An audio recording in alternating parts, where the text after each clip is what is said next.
आज हमारे साथ उपस्थित हैं कलेक्टर साहिबा पुस्तक, जो इस समय बहुचर्चित है।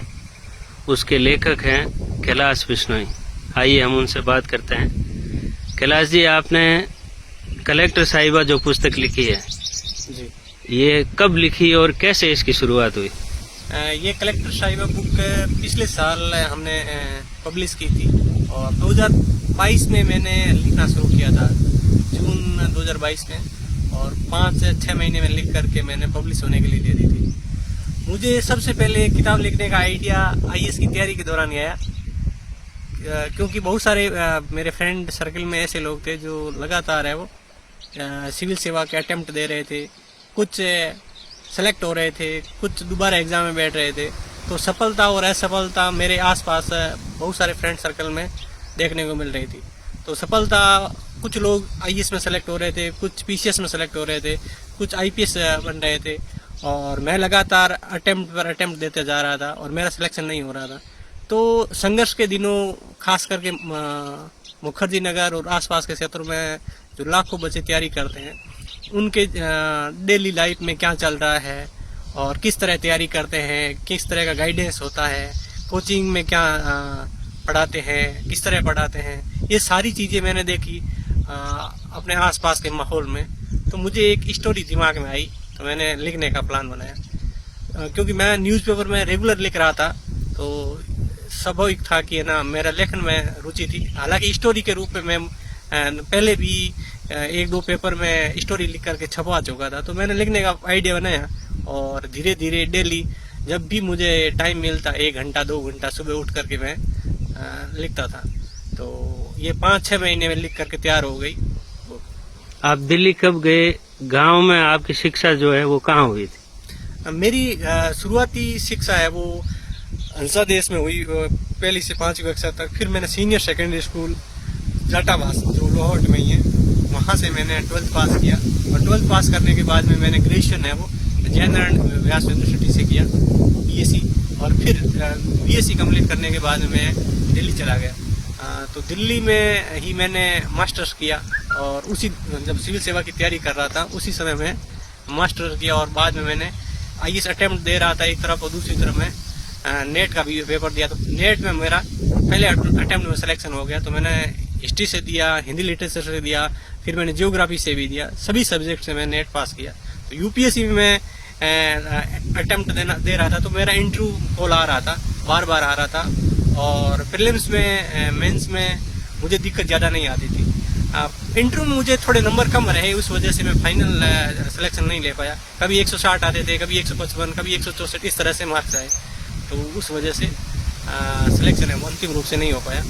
लेकिन मेरे कई साथी ऐसे थे जिनका पहली बार इंटरव्यू था, 180 नंबर मिल गए, 190 नंबर मिल गए या 200 नंबर मिल गए, तो उनका प्रॉपर सिलेक्शन हो गया। तो यही होता है, जब भी साक्षात्कार में अच्छे मार्क्स मिल जाते हैं तो अंतिम रूप से भी चयनित हो जाते हैं, और जब मार्क्स थोड़े कम रह जाते हैं तो चयन भी नहीं हो पाता है। तो नेट के बाद आपने पीएचडी करने का नहीं सोचा? मैंने पीएचडी में एडमिशन भी लिया, और एडमिशन लेने के बाद में एक्चुअल में क्या है कि मैं टाइम नहीं दे पा रहा था। तो पीएचडी में कंटिन्यू रखना चाहता था। हालांकि अभी वापस मुझे पीएचडी पर रुझान बढ़ा है मेरा, तो मैं अभी साथ में पीएचडी का एप्लीकेशन भी किया हुआ है मेरा। तो अभी आप क्या किसी कॉलेज में कहीं पढ़ा रहे हैं, या कोई और बिजनेस या कुछ और शिक्षण कार्य में कहीं आप लगे हैं?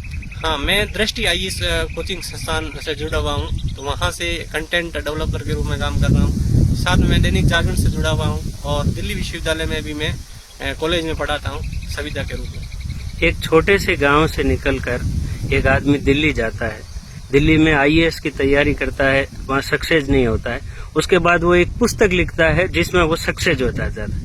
आज उसकी पुस्तक की चर्चा देश के ख्यात नाम पुस्तकों में है। कैसा लग रहा है आपको? सफलता हम ये क्राइटेरिया तय नहीं कर सकते कि जिस फील्ड में हम तैयारी कर रहे हैं उसी में हम सेलेक्ट हो जाएंगे। और कई बार क्या होता है, जैसे एपीजे अब्दुल कलाम पायलट बनना चाहते थे, वो पायलट नहीं बन पाए, लेकिन फिर इंजीनियरिंग की और बाद में वैज्ञानिक बन गए। वैज्ञानिक बनने के बाद में वो फिर राष्ट्रपति तक बन गए।